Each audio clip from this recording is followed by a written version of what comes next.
Okay, Peugeot 308, 0 to 60 test, conditions are dry. 3, 2, 1, 0. We have the 5-speed manual here.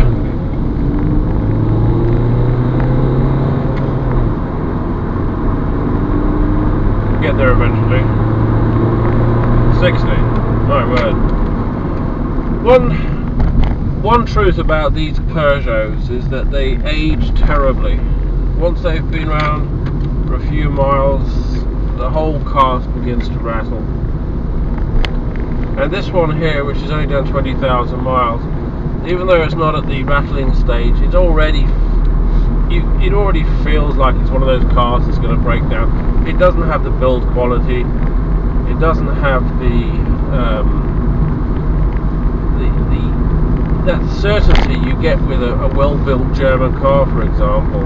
It just feels like it's made like a cheap toaster you buy in the supermarket now. It's designed to break down after a year, and that's the feeling this car emanates.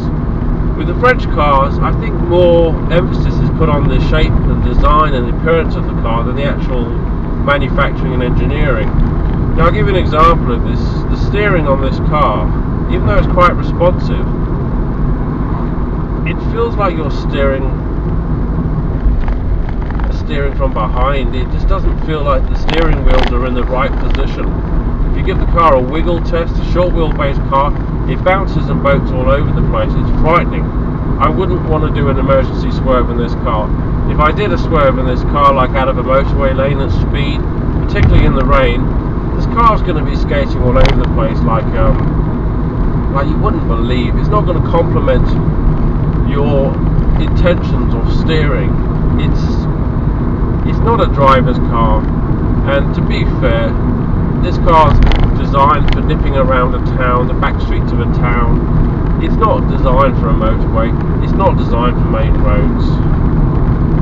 And if you're thinking about buying a car like this and using it for that purpose, at the end of the day, it's like trying to drive a bicycle at 80 miles an hour. It's just not made for that.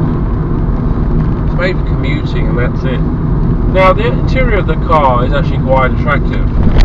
The centre console has the very easy to operate heating controls. You can do that without taking your eyes off the road, and the rest of it's pretty simple too. Now, I just want to see what it's like on the corners. I'm right around about now, which is the best place for it.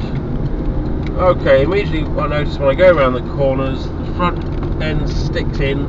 Now, that would be a problem in the wet. It'd be a lot of understeer,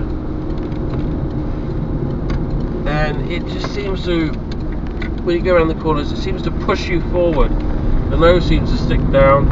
It seems to dive at the front, and you as the passenger the driver feel like you're being forced forward.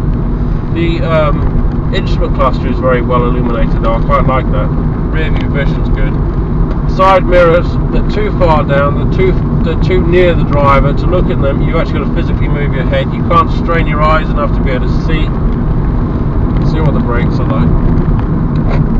Well, you know, actually the brakes ain't too bad. I thought they'd be very solid like you get with drum brakes, but let's do that again because they're a lot better than I anticipated.